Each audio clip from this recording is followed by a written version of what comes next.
Welcome to the race. আজকে এই ক্লাসটা আমরা শুরু করছি WBSLST যে পরীক্ষা আসছে সেটার জন্য। এটা আমাদের বটনি সিলেবাসের ফার্স্ট ক্লাস।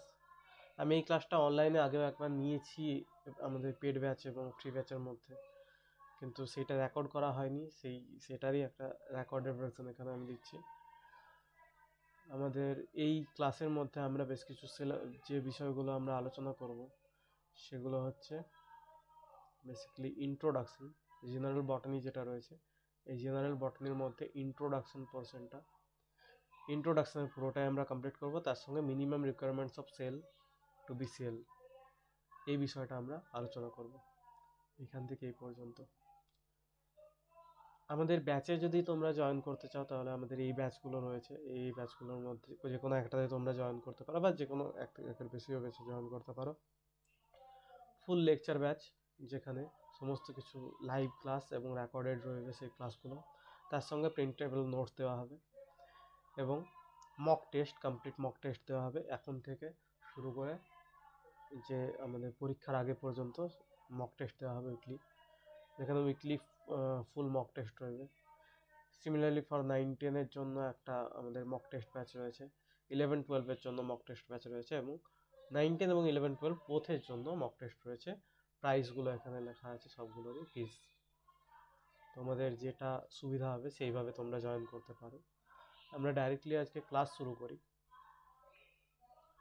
তো আমাদের এই পোর্শনটার প্রথম টপিক হচ্ছে যে কিছু আমরা এই যে আমাদের পুরো ওয়ার্ল্ডের মধ্যে আমরা দু ধরনের জিনিস দেখতে পাই, লিভিং অর্গানিজম, কিছু লিভিং অর্গানিজম, লিভিং থিং, এবং কিছু নন লিভিং অর্গানিজম, কিছু নন লিভিং জিনিসপত্র আমরা দেখতে পাই। তো লিভিং এবং নন লিভিং আমরা হঠাৎ করে কাউকে কেন বলবো? কারোর মধ্যে কি কি এমন বিশেষ বৈশিষ্ট্য থাকার জন্য আমরা তাদেরকে লিভিং অর্গানিজম বা নন লিভিং অর্গানিজমে ভাগ করব, সেই বিষয়গুলো যদি ভালো করে দেখার চেষ্টা করো তাহলে দেখবে লিভিং অর্গানিজমের মধ্যে কিছু লিভিং অর্গানিজম এর মধ্যে কিছু বিশেষ ক্যারেক্টার রয়েছে, কিছু স্যালিয়েন্ট ফিচার রয়েছে। আমি এটা সাদা নিই। আচ্ছা, কিছু স্যালিয়েন্ট ফিচার্স রয়েছে যেগুলো আমরা শুধুমাত্র লিভিং অর্গানিজমদের মধ্যেই দেখতে পাবো। কি কি সেই স্যালিয়েন্ট ফিচার্স? সবার প্রথমে যে বিষয় আমরা ছোটবেলার থেকে একটা জিনিস মুখস্থ করে আসছি, খুব স্বাভাবিক বিষয়, যেটা হচ্ছে জীবদেহের গঠনগত এবং কার্যগত একক হলো কোষ। তো মানে জীবদেহ যদি থাকে তাহলে সেই জীবদেহ কোষ দিয়ে তৈরি হবে, এবং সেই জীবদেহের সমস্ত কাজ হয় করার জন্য কোষের প্রয়োজন। তাহলে আমরা এইটা বলতেই পারি যে যদি জীবদেহ থাকে তাহলে সেই জীবদেহের নিশ্চয়ই কোষ আছে। এই বাঘ, যেটা মানে বাঘ রয়েছে বা গাছ রয়েছে বা মাশরুম রয়েছে, সবার মধ্যে কোষ আছে, সবাই কিছু না কিছু কোষ দিয়ে তৈরি। তাহলে আমরা এখানে তো ডাইরেক্টলি যখন আমরা ফিচার লিখছি, যখন আমরা বৈশিষ্ট্য লিখছি, এখানে আমরা নিশ্চয়ই বলবো না কোষ, জীবদেহ হলে তাদের কোষ থাকে, এইভাবে আমরা বলবো না। আমরা বলবো প্রোটোপ্লাজমীয় সংগঠন থাকে। প্রোটোপ্লাজমীয় সংগঠন আবার কি জিনিস? প্রোটোপ্লাজমীয় সংগঠন থাকে। পরবর্তীকালে আমার নোটসগুলোতে সব ইংলিশেই লেখা আছে, সেই জন্য আমি এখানে বাংলায় লেখার চেষ্টা করছি। তো প্রোটোপ্লাজমীয় সংগঠনটা কি? যদি আমরা কোনো একটা কোষ দেখি তাহলে এই কোষ পর্দা সহ বাকি ভেতরে যা সমস্ত জিনিসপত্র আছে, কোষ অঙ্গাণু রয়েছে, সাইটোসল আছে, নিউক্লিয়াস আছে, এই পুরো জিনিসটাকে, কোষ পর্দা সহ পুরো জিনিসটাকে আমরা প্রোটোপ্লাজম বলি। কিছু ক্ষেত্রে, উদ্ভিদের ক্ষেত্রে বা ফাঙ্গাসের ক্ষেত্রে, মাশরুমের ক্ষেত্রে আমরা কোষের বাইরে একটা কোষ পর্দা দেখি। প্রোটোপ্লাজম বলার সময় আমাদের কোষ পর্দাটাকে আমরা ধরি না, কারণ ডেড সেলের মধ্যেও তো কোষ প্রাচীর, যেটা সেল ওয়াল, সেটা থেকে যায়। কিন্তু কোষ প্রাচীরটাকে আমরা লিভিং অর্গানিজমের মধ্যে ধরি না। কোষ প্রাচীরটা একটা non living thing, non living একটা থিং। তো আমাদের লিভিং অর্গানিজমের জন্য অবশ্যই প্রোটোপ্লাজমীয় সংগঠনটা থাকা দরকার, একটা কোষের কোষ পর্দা থাকা দরকার এবং বাকি কোষটা থাকা দরকার। তাই প্রোটোপ্লাজমীয় সংগঠন অবশ্যই লিভিং অর্গানিজমের মধ্যে থাকে। নেক্সট কি থাকবে? নেক্সট হচ্ছে লিভিং অর্গানিজম যদি হয় তাহলে তারা অবশ্যই বিপাক ক্রিয়া ঘটাবে। বিপাক কি জিনিস? বিপাক হচ্ছে কোষের মধ্যে যা সমস্ত রাসায়নিক বিক্রিয়া ঘটে, এই সমস্ত রাসায়নিক বিক্রিয়াকে আমরা একসঙ্গে বলি বিপাক। সমস্ত রাসায়নিক বিক্রিয়াকে একসঙ্গে আমরা নাম দিয়ে দিই বিপাক। এই বিপাক আবার দু ধরনের। এই বেসিক জিনিসগুলো সবাই জানো, তবু আমাদের এই সিলেবাসটার জন্য আলোচনা করতেই হবে। অপচিতি বিপাক এবং উপচিতি বিপাক। কোনটা কি? অপচিতি বিপাক এবং উপচিতি বিপাক। অপচিতি বিপাক হচ্ছে যে বিপাকের ফলে জীবদেহের শুষ্ক ওজন হ্রাস পায়।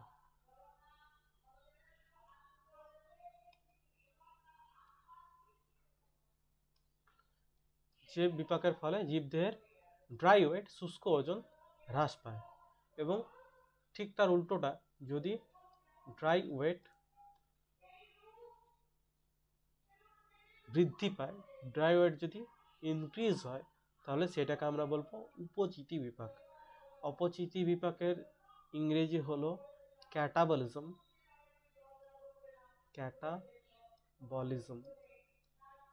এবং উপচিতি বিপাকের ইংরেজি হলো অ্যানাবলিজম।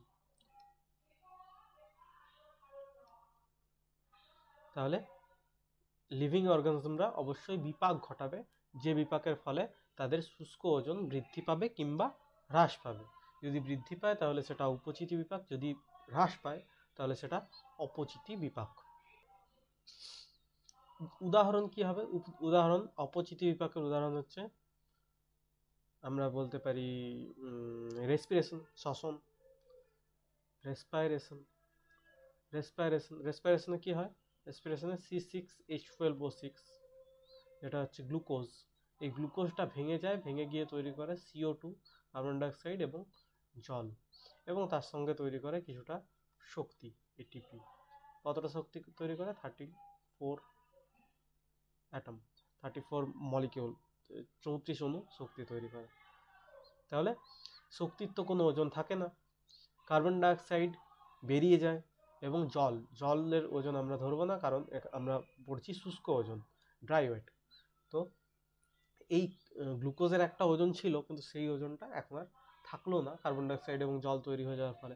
এই যে বিপাকটা ঘটলো, এটা হচ্ছে অপচিতি বিপাক বা রেসপিরেশন। সিমিলারলি উপচিতি বিপাক আমরা গ্লুকোজ তৈরি হওয়া ফটোসিনথেসিস বলতে পারি। ফটোসিনথেসিস, যেখানে কি হয়, কার্বন ডাইঅক্সাইড এবং জল একসঙ্গে মিশে গিয়ে C6H12O6 তৈরি করে, গ্লুকোজ তৈরি করে।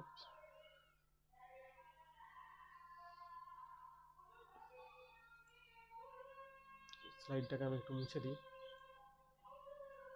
আর কি কি রয়েছে, বৈশিষ্ট্য রয়েছে? থার্ড বৈশিষ্ট্য আমরা দেখব যে লিভিং অর্গানিজম যদি হয় তাহলে সেই লিভিং অর্গানিজম অবশ্যই সেন্সিটিভিটি শো করবে।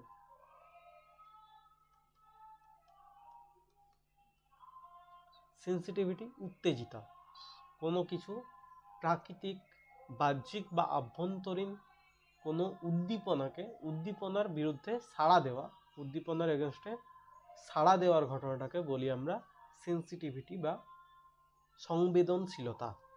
তো জীব যদি হয় তাহলে জীব অবশ্যই এই সংবেদনশীলতা দেখাবে। সেই যে আমাদের উদ্দীপনা, এই উদ্দীপনাটা অবশ্যই আমাদের বাহ্যিক হতে পারে বা আভ্যন্তরীণ হতে পারে। বাইরের থেকে কোনো উদ্দীপনা আসতে পারে বা আমাদের দেহের মধ্যে কোনো উদ্দীপনা হতে পারে, কিন্তু সেই উদ্দীপনার ফলে উদ্দীপনার বিরুদ্ধে সাড়া দেওয়ার ক্ষমতাটা জীবদের মধ্যে অবশ্যই থাকবে, সেটা যে কোনো ধরনের জীব হোক। তারা নিশ্চয়ই উদ্দীপনাতে সাড়া দেবে। ফোর্থ হচ্ছে চলন এবং গমন, মুভমেন্ট অ্যান্ড লোকোমোশন। এবার চলন এবং গমন করতে পারবে জীবেরা, লিভিং অর্গানিজমরা। এখন বিষয় হচ্ছে যে চলন এবং গমন দুটোই ম্যান্ডেটরি নয়। কিছু ক্ষেত্রে আমরা দেখি যে উদ্ভিদেরা চলন করতে পারে কিন্তু গমন করতে পারে না। উদ্ভিদেরা চলনে সক্ষম কিন্তু গমনে অক্ষম। মানে এই দুটোর মধ্যে যে কোনো একটা অ্যাটলিস্ট করতে পারবে। লিভিং অর্গানিজম যদি হয় তাহলে চলন এবং গমনের মধ্যে অ্যাটলিস্ট একটা করতে পারবে। ফিফথ বৈশিষ্ট্য হচ্ছে লিভিং অর্গানিজমদের, লিভিং অর্গানিজমরা অবশ্যই লিভিং অর্গানিজমের একটা নির্দিষ্ট জীবনকাল আছে, নির্দিষ্ট একটা লাইফ স্প্যান আছে। একটা জীব একটা নির্দিষ্ট সময়ে জন্মগ্রহণ করে, তারপর একটা নির্দিষ্ট সময় পর্যন্ত বেঁচে থাকে এবং তারপর সেই জীবটা মারা যায়। এই জন্ম থেকে মৃত্যু পর্যন্ত যে সময়টা, সেই সময়টাকেই বলা হয় জীবনকাল। জীবেদের অবশ্যই একটা নির্দিষ্ট জীবনকাল আছে। প্রত্যেকটা জীব একটা নির্দিষ্ট সময়ে একমাত্র বেঁচে থাকে। প্রত্যেকটা জীবেরই একটা জন্ম আছে এবং মৃত্যু আছে। সিক্সথ পয়েন্ট হচ্ছে সব থেকে বেশি ইম্পর্টেন্ট পয়েন্ট, যেটা হচ্ছে জনন বা রিপ্রোডাকশন। একটা জীব তার নিজের মতো আরেকটা জীব তৈরি করতে পারবে। একটা জীব সব সময় তার নিজের মতো আরেকটা জীব তৈরি করতে পারবে। নিজের মতো হুবহু একই হবে না, কিন্তু যে বেসিক বৈশিষ্ট্যগুলো আছে, মানে একটা মানুষের যে বেসিক বৈশিষ্ট্য, দুটো হাত, দুটো চোখ, একটা নাক, একটা মাথা, এই জাতীয় যে বৈশিষ্ট্য, এই বৈশিষ্ট্যযুক্ত আরেকটা জীব আরেকটা মানুষকে তৈরি করতে পারবে। একই প্রজাতির আরেকটা জীবকে তৈরি করতে পারবে জননের ফলে। আর এই পয়েন্টগুলোই আমরা মেনলি দেখব জীবদের মধ্যে। জীবদের এইগুলো হচ্ছে স্যালিয়েন্ট ফিচার্স বা বিশেষ বৈশিষ্ট্য। আরেকটি পয়েন্ট যেটা আমরা মিস করছিলাম সেটা হচ্ছে গ্রোথ। প্রত্যেকটা জীবের বৃদ্ধি ঘটবে, বৃদ্ধি একটা নির্দিষ্ট সময় নির্দিষ্ট পরিমাণ বৃদ্ধি ঘটবে, যেটা কোষ বিভাজনের মাধ্যমে হতে পারে বা কোষের আকার আয়তনে বাড়ার মাধ্যমে হতে পারে। কোনোভাবে হোক একটা জীব অবশ্যই তার আকার এবং আয়তনের বৃদ্ধি ঘটাবে। তো এখানে দেখা যাচ্ছে যে প্রত্যেকটা জীবের গ্রোথ ঘটবে, মুভমেন্ট করতে পারবে, গমন করতে পারবে, রেসপিরেশন একটা বিপাকের উদাহরণ, রেসপিরেশন করতে পারবে, সেন্সিটিভিটি দেখাবে, নিউট্রিশন পুষ্টি দেখাবে, পুষ্টি কোনো একটা নির্দিষ্ট মাধ্যম থাকবে যে মাধ্যমে জীবটা পুষ্টি সংগ্রহ করবে, এক্সক্রিশন করবে, এটাও বিপাকের মধ্যে পড়ছে, এবং রিপ্রোডাকশন করবে। রিপ্রোডাকশন একটা জীব তার সমান বৈশিষ্ট্যযুক্ত, একই বৈশিষ্ট্যযুক্ত আরেকটা নতুন জীব তৈরি করবে। এখানে যেগুলো বললাম সেগুলোই লেখা আছে বেসিক্যালি, এগুলো আর আলাদা করে আমি বলছি না কিছু। নেক্সট আমাদের বিষয় হচ্ছে ডেফিনেশন অফ লাইফ। লাইফকে আমরা কিভাবে ডিফাইন করতে পারি, জীবনকে আমরা কিভাবে ডিফাইন করতে পারি।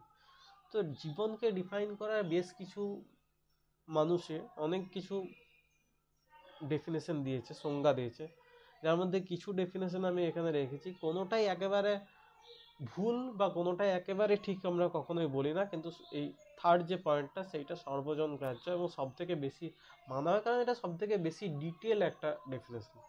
বাকিগুলো যথেষ্ট ঠিক, যেমন এটাই বলা হয়েছে period from birth to death, the entire period, যে সময়কাল জন্ম থেকে মৃত্যু পর্যন্ত, সেটাই হচ্ছে জীবন। অবশ্যই ঠিক, আমরা যতক্ষণ জন্ম নিলাম সেখান থেকে মৃত্যু পর্যন্ত আমাদের জীবন আছে, মৃত্যুর পরে তো আমরা আবার জড় পদার্থ হয়ে যাচ্ছি।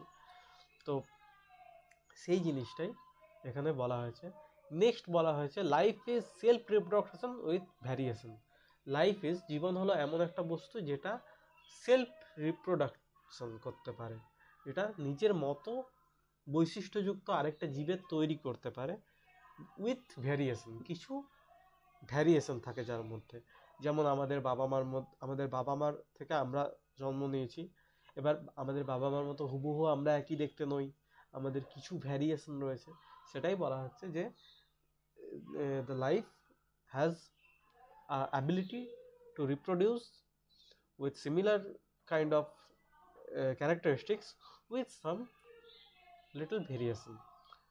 Next, life is self sufficient chemical system. Life হচ্ছে একটা কেমিক্যাল সিস্টেম, যে সিস্টেমটা হচ্ছে সেলফ সাফিসিয়েন্ট, নিজেই নিজের জন্য যথেষ্ট। এই আমাদের পুরো জীবনটা, আমাদের পুরো শরীরটা নিজেই নিজের জন্য যথেষ্ট একটা কেমিক্যাল সিস্টেম, একটা রাসায়নিক তন্ত্র, যেটা ইকুইলিব্রিয়ামে আছে, ক্যাপাবল অফ প্রসেসিং, কোনো কিছু প্রসেস করতে পারে, ক্যাপাবল অফ প্রসেসিং, ট্রান্সফর্মিং, রূপান্তর ঘটাতে পারে, এবং accumulating information acquired from the environment.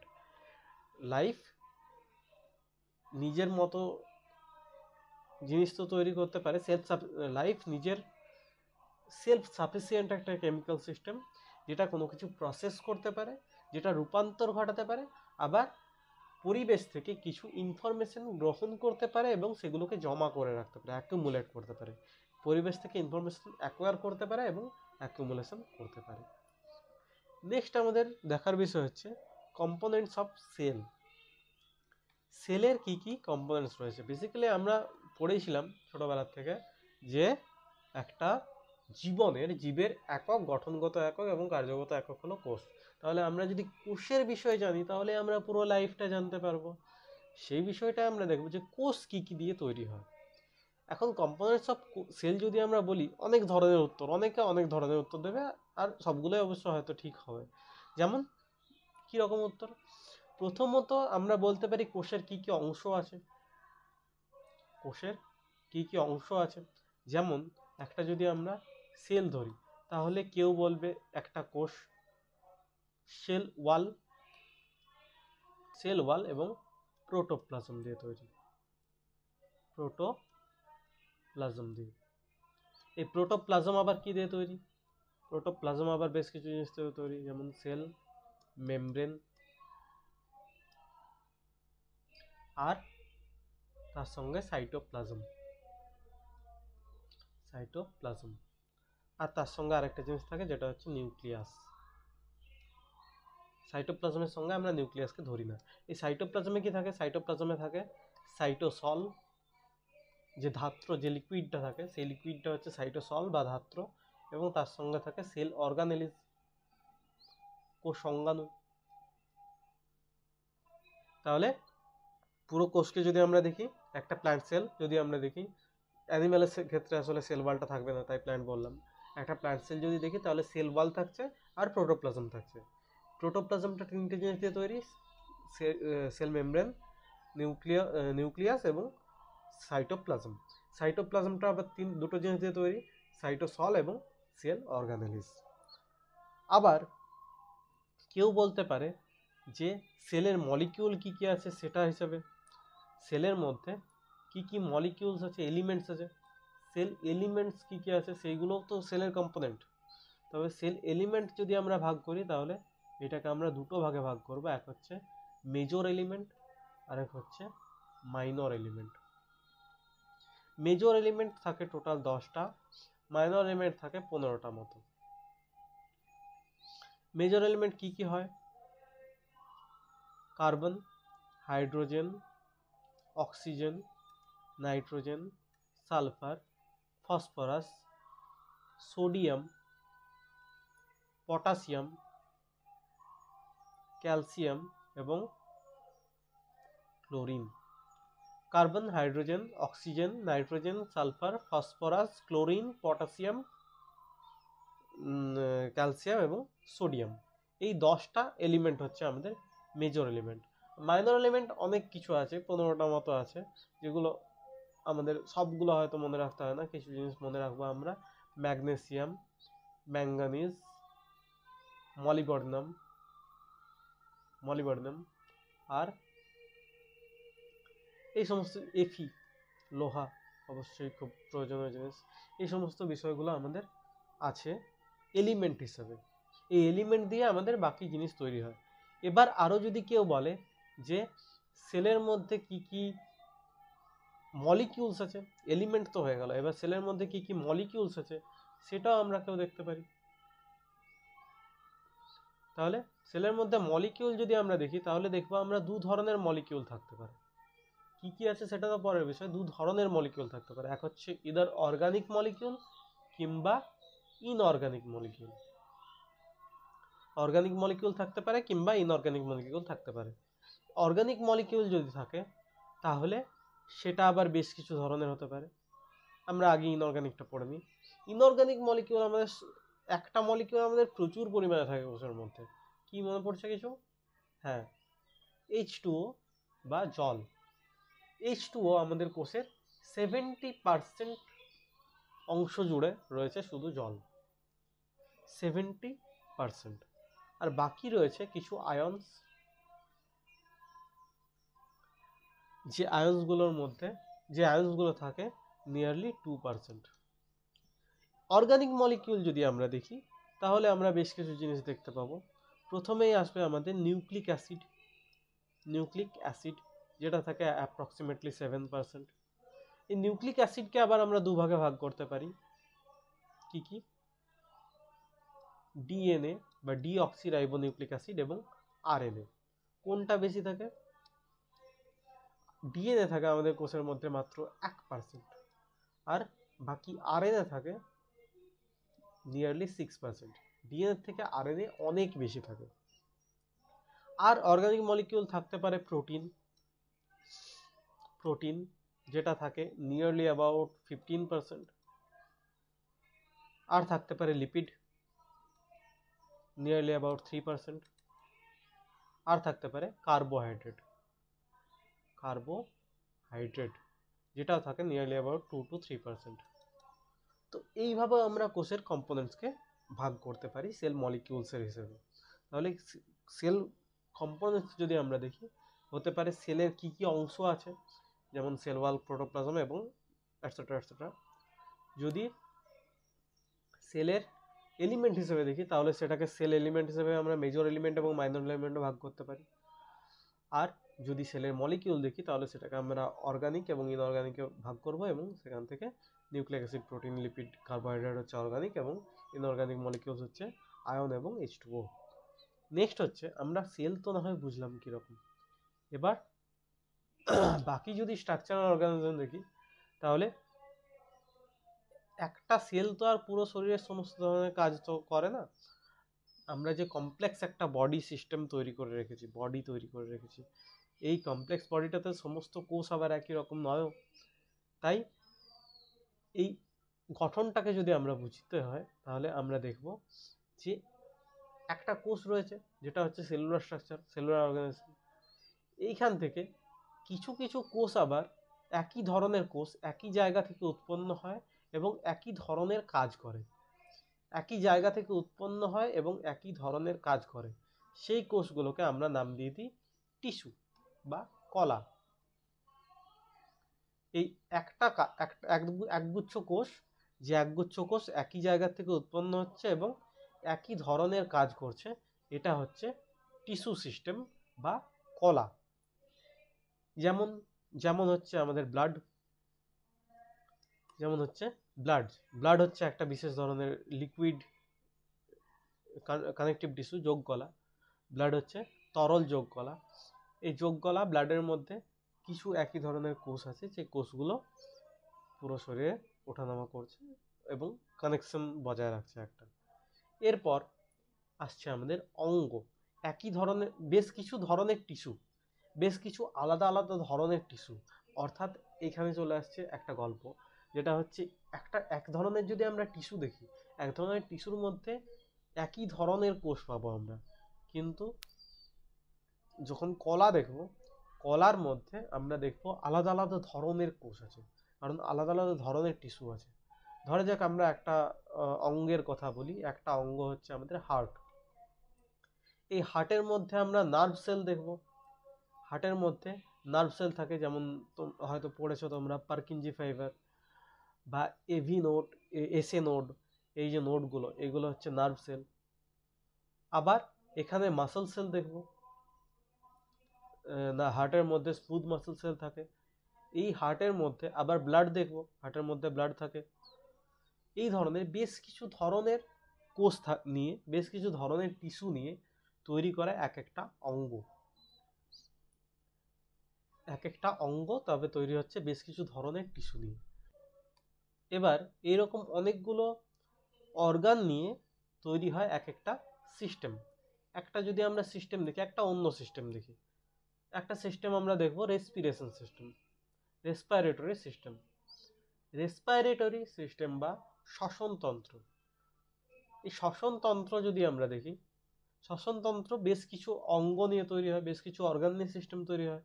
তাহলে বেশ কিছু অঙ্গ নিয়ে শ্বসনতন্ত্র তৈরি হবে। যেমন প্রথম অঙ্গ হচ্ছে লাংস, ফুসফুস, তার সঙ্গে রয়েছে ট্র্যাকিয়া, তার সঙ্গে রয়েছে ট্র্যাকিয়া মানে শ্বাসনালী, শ্বাসনালী রয়েছে। তার সঙ্গে রয়েছে নেজাল ক্যাভিটি, নেজাল ক্যাভিটি, এবং নোজও রয়েছে আমাদের একই সঙ্গে, নোজ রয়েছে, নেজাল ক্যাভিটি রয়েছে। তারপরে চলে যাচ্ছে ট্র্যাকিয়া, যেটা শ্বাসনালী, এবং শ্বাসনালীর পরে দুই দিকে দুটো ফুসফুস। এই পুরো এতগুলো অঙ্গ নিয়ে, 3-4টে অঙ্গ নিয়ে তৈরি হচ্ছে পুরো সিস্টেম, একটা সিস্টেম। আর এইরকম অনেকগুলো সিস্টেম নিয়ে, একটা রেসপিরেটরি সিস্টেম, একটা সংবহনতন্ত্র মানে সার্কুলেটরি সিস্টেম, নার্ভাস সিস্টেম বা স্নায়ুতন্ত্র, এই ধরনের অনেকগুলো তন্ত্র নিয়ে তৈরি হচ্ছে একটা এন্টায়ার বডি। তবে আমরা যদি স্ট্রাকচারাল অর্গানিজম দেখি, সেল, এক একটা সেল, সেই সেলগুলো একসঙ্গে একগুচ্ছ হচ্ছে, সেইটা হয়ে যাচ্ছে টিস্যু। অনেকগুলো টিস্যু একসঙ্গে যখন এক জায়গায় একসঙ্গে একই রকম কাজ করছে, তখন সেটা হচ্ছে অঙ্গ। অনেকগুলো অঙ্গ মিলে যখন একটা কমপ্লিট কাজের ঘটনা ঘটাচ্ছে, তখন সেটা হচ্ছে তন্ত্র বা সিস্টেম। এবং অনেকগুলো তন্ত্র নিয়ে তৈরি হচ্ছে আমাদের এন্টায়ার বডি, পুরো কমপ্লিট জীব দেহ। প্ল্যান্টের ক্ষেত্রেও যদি আমরা এই স্ট্রাকচারাল অর্গানাইজেশনটা দেখি, তাহলে দেখব প্ল্যান্টের মধ্যেও সিস্টেম রয়েছে। এই মাটির ওপরের দিকে যে পুরোটা রয়েছে এটাকে বলা হয় শুট সিস্টেম, এবং মাটির নিচে পুরো জিনিসটা রয়েছে এটাকে বলা হয় রুট সিস্টেম। শুট সিস্টেমের প্রত্যেকটা সিস্টেমেরই কাজ থাকে। শুট সিস্টেমের কাজ হচ্ছে ফটোসিনথেসিস করা, transport, food and water transport করা, রিপ্রোডাকশন ঘটানো, স্টোরেজ করা, এবং রেসপন্স করা, সেন্সিটিভিটি দেখানো। আর রুট সিস্টেমের কাজ হচ্ছে anchorage, absorption of water and minerals, transport of food and water, reproduction, অবশ্যই কিছু ক্ষেত্রে রিপ্রোডাকশন করে রুট সিস্টেম, কিন্তু খুব বেশি পরিমাণে করে না, স্টোরেজ এবং রেসপন্স। এই হচ্ছে আমাদের প্ল্যান্টেরও বেসিক স্ট্রাকচারাল অর্গানিজম। এখানে আবার সেটাই বলা হয়েছে, বেশ কিছু মলিকিউল রয়েছে, সেই বেশ কিছু মলিকিউল দিয়েই তো আমাদের পুরো সেলটা তৈরি, যেটা আমরা আগেও বললাম। প্রোটিন, কার্বোহাইড্রেট, এগুলো হচ্ছে মলিকিউল। এই মলিকিউল দিয়ে সেল তৈরি হচ্ছে, সেল থেকে টিস্যু তৈরি হচ্ছে, টিস্যুর থেকে অর্গান তৈরি হচ্ছে, অর্গান থেকে এন্টায়ার অর্গানিজম তৈরি হচ্ছে, এবং অর্গানিজম থেকে মাল্টি অর্গানিজম সিস্টেম তৈরি করছে। এইটা হচ্ছে আমাদের ইকোলজির পোর্শন। এই মাল্টি অর্গানিজম যেটা হচ্ছে, এটা হচ্ছে আমাদের এন্টায়ার বায়োম বলতে পারি বা ইকো সিস্টেম বলতে পারি। এই হচ্ছে বিষয়। এখানে কিছু আমরা কোশ্চেন, এবার এই যেটুকুটা পড়লাম সেখান থেকে কিছু কোশ্চেন সলভ করব। Most abundant molecule of a cell, একটা সেলের মধ্যে কোন বিষয়টা সব থেকে বেশি আছে? আমরা পড়ার সময় পড়লাম সব থেকে বেশি আছে ওয়াটার, যেটা 70% রয়েছে। Next, which one of the following is neither a prokaryote nor a eukaryote? এখানের মধ্যে কোনটি একটা প্রোক্যারিওটও নয় আবার ইউক্যারিওটও নয়? অসিলেটোরিয়া, অসিলেটোরিয়া এক ধরনের হচ্ছে blue green algae, blue green algae এক ধরনের শৈবাল। TMV, tobacco mosaic virus. East, east হচ্ছে এক ধরনের ফানজাই, ফানজাই। আচ্ছা, টিএমভি হচ্ছে এক ধরনের ভাইরাস, টবাকো মোজাইক ভাইরাস। এবং ই কোলাই হচ্ছে এক ধরনের ব্যাকটেরিয়া। তবে এখানে আমরা দেখতে পাচ্ছি যে টবাকো মোজাইক ভাইরাস যেটা, এটাই হচ্ছে একমাত্র নন লিভিং সেল। বেসিক্যালি এটা সেল নয়, টবাকো মোজাইক ভাইরাসকে আমরা সেলই বলি না, এটাকে আমরা লিভিং থিংও বলি না।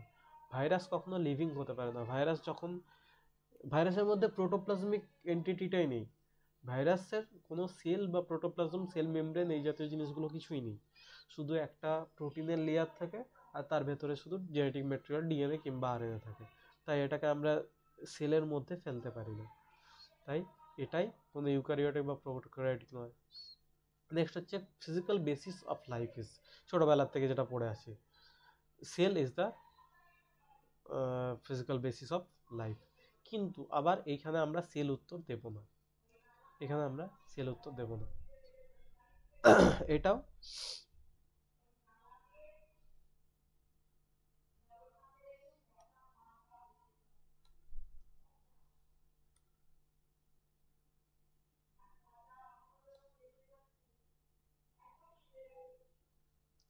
ফিজিক্যাল বেসিস অফ লাইফ, যেটা আমরা ছোটবেলা থেকে পড়ে আসছি, cell is the physical basis of life. এবার আমরা পড়ব সেলের কিছু, বেসিক্যালি সেল আমরা পরের দিন শুরু করব, সেই জন্যই আমাদের এই একটু ইন্ট্রোডাক্টরি একটা সেলের বিষয়ে, সেলের ইতিহাস সম্পর্কে একটু বলা, যে আমাদের পৃথিবী তৈরি হয়েছে 4.6 বিলিয়ন বছর আগে। প্রথম সেল তৈরি হয় কেমোহেটোট্রপিক, যেটা হয় হট ডাইলুট সুপের মধ্যে 3.5 বিলিয়ন ইয়ার্স এগো। নেক্সট প্রথম ফটোসিনথেটিক অর্গানিজম তৈরি হয় 1.8 বিলিয়ন ইয়ার এগো, এবং প্রথম ইউক্যারিওটিক সেল তৈরি হয় 1.5 বিলিয়ন ইয়ার এগো। তাহলে এইখানে ইউক্যারিওটিক সেল মানে অবশ্যই ইউক্যারিওটের মধ্যে পড়ে আমাদের প্ল্যান্ট এবং অ্যানিমাল। তাহলে এইখানে যে ফটোসিনথেটিক অর্গানিজম তৈরি হয়েছে, এগুলো তো প্ল্যান্ট নয়, এগুলো তাহলে কি? এগুলো হচ্ছে ব্লু গ্রিন অ্যালগি বা নীলাভ সবুজ শৈবাল। এই নীলাভ সবুজ শৈবাল আসলে ব্যাকটেরিয়াদের মতো বৈশিষ্ট্য দেখায়, এদের মধ্যে কোনো নিউক্লিয়াস তৈরি হয়নি, এগুলো হচ্ছে প্রোক্যারিওটিক ইন নেচার। এরা তৈরি হয়েছে 1.8 বিলিয়ন ইয়ার এগো। হিস্ট্রি অফ সেল যদি আমরা দেখি, এখানে দেখব প্রথম সেল আবিষ্কার করেছে ডেড সেল, কর্ক থেকে কে করেছেন? Robert Hooke. কত সালে? 1865। নেক্সট অ্যান্টনি ভন লেভেনহক প্রথম লিভিং সেল তৈরি করেন, মানে আবিষ্কার করেন, দেখেন, যেটা 1674 সালে। তারপর স্লেইডেন এবং সোয়ান নামে দুজন বিজ্ঞানী সেল থিওরি নামে, কোষ তত্ত্ব নামে একটা মতবাদ দেন 1839 সালে, যেখানে বলা হয় যে cell is the structural unit of life. প্রত্যেকটা জীব দেহের গঠনগত একক হলো কোষ। কোষ দিয়ে প্রত্যেকটা জীব তৈরি হয়েছে, মানে গঠিত হয়েছে। পরবর্তীকালে সেল থিওরি যেটা, এটারই মডার্ন এক্সটেন্ডেড ভার্সন একটা দিয়েছেন রুডলফ ভার্চাউ 1855 সালে। রুডলফ ভার্চাউ কি বলেছেন? দুটো জিনিস অ্যাড করেছেন। এক হচ্ছে cell is the structural unit as well as the functional unit. Structural unit গঠনগত এককের সঙ্গে কার্যগত এককও হলো কোষ। আর আরেকটা জিনিস বলেছেন ওমনিস সেলুলা ই সেলুলাই। মানে কি? ওমনিস সেলুলাই মানে হচ্ছে প্রত্যেকটা কোষ তার পূর্ববর্তী কোনো কোষ থেকে আবির্ভূত হয়েছে। মানে কোনো কোষ কোনো এমনি তৈরি হয়ে যেতে পারে না, পূর্ববর্তী কোনো কোষ থেকেই তৈরি হয়েছে একটা সেল। এর পরবর্তীকালে 1940 সালে ইলেকট্রন মাইক্রোস্কোপ আবিষ্কার হয়, এবং তারপর কোষ পর্দার একটা গঠন দেন বিজ্ঞানী সিঙ্গার এবং নিকলসন, যে গঠনটাকে নাম দেওয়া হয় ফ্লুইড মোজাইক মডেল। এটা দিয়েছেন 1972 সালে, যেখানে আমাদের ফ্লুইড মোজাইক মডেল পড়া আমরা পড়বো সেল মেমব্রেন পড়ার সময়, কোষ পর্দা পড়ার সময়। নেক্সট এই ছিল আমাদের কোষের কিছু ইতিহাস, কোষ গবেষণার কিছু ইতিহাস। কোষের কিছু টার্মস রয়েছে এখানে, কিছু টার্মস, এবং কে সেই টার্মগুলো কয়েন করেছে। যেমন সেল টার্ম কয়েন করেছে রবার্ট হুক, সেল মেমব্রেন টার্মটা কয়েন করেছে নিগেলিয়ান ক্র্যামার, এটা কত খ্রিস্টাব্দে সেগুলো বলা আছে। এই সময় সব বেসিক মুখস্থ করা কোশ্চেন, এগুলো হয়তো একটা দুটো দিয়ে দিতে পারে পরীক্ষার মধ্যে। পরীক্ষাটা এইবারে অনেকে ফর্ম ফিল আপ করেছে, তাই পরীক্ষাটা একটু হলেও হার্ড হবে আশা করা যায়।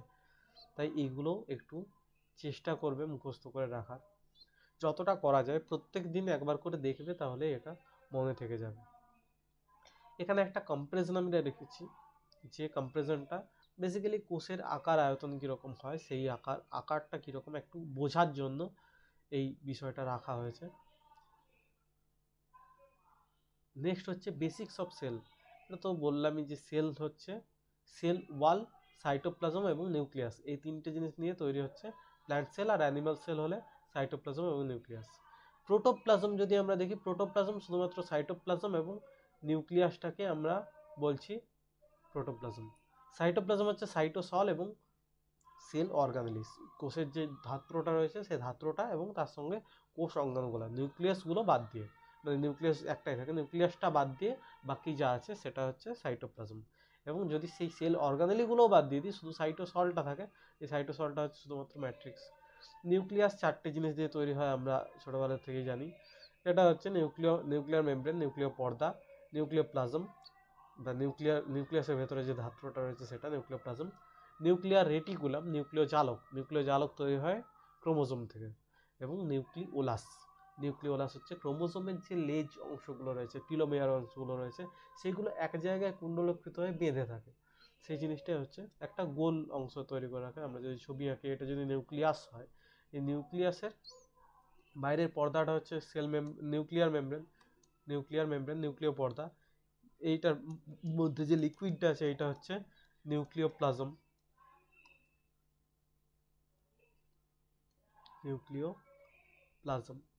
এবং এইখানে যে জালক করে রয়েছে, জালক সৃষ্টি হয়ে রয়েছে, এই জালকটা হচ্ছে নিউক্লিয়ার রেটিকুলাম,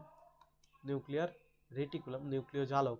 এবং এইখানে প্রত্যেকটা ক্রোমোসোমের লেজ অংশগুলো জুড়ে একটা বলের মতো জিনিস তৈরি করে রাখে, এই জিনিসটাকে আমরা নাম দিই নিউক্লিওলাস।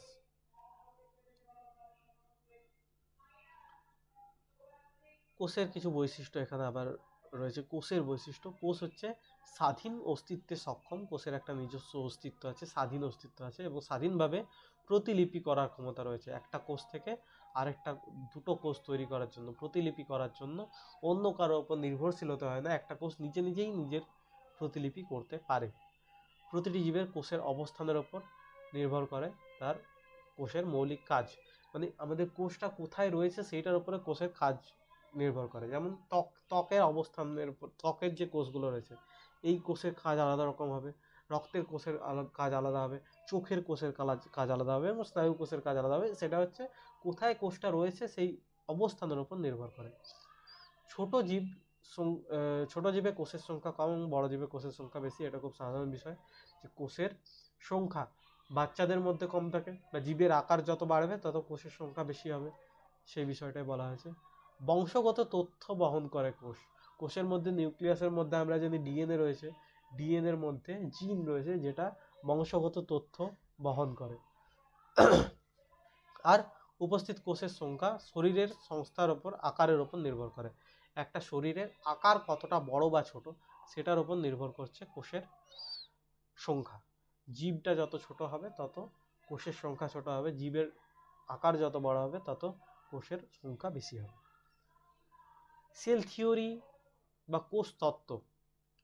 সেল থিওরি বেসিক্যালি প্রথম বলেন 1840 সালে বিজ্ঞানী স্লেইডেন এবং সোয়ান নামে দুজন বিজ্ঞানী, স্লেইডেন এবং সোয়ান।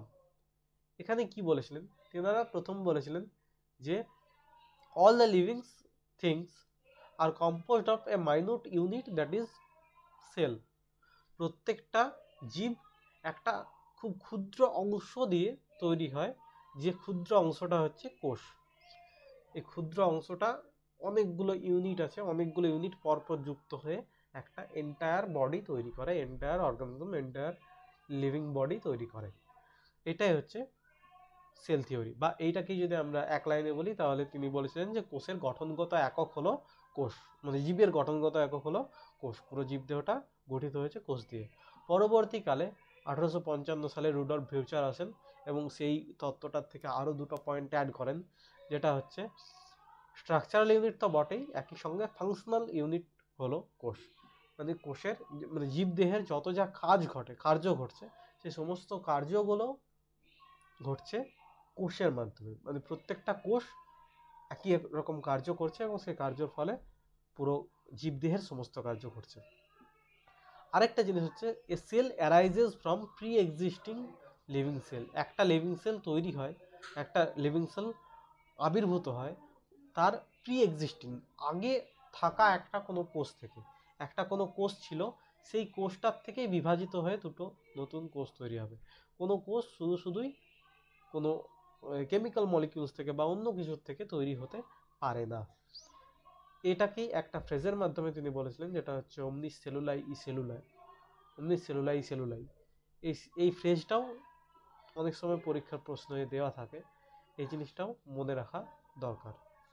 আচ্ছা, ভাইরাসরা সেল থিওরির মধ্যে পড়ে না, কারণ ভাইরাসের কোনো সেল থাকে না, ভাইরাসের মধ্যে কোনো প্রোটোপ্লাজমিক এন্টিটি থাকে না। আজকের ক্লাসটা এই পর্যন্তই। নেক্সট ক্লাসে আমরা কোষের সমস্ত অর্গানেলসের বিষয়ে কথা বলবো এবং কোষের সমস্ত অর্গানেলসের গঠন এবং কার্য যেগুলো রয়েছে সেইগুলো পড়ব।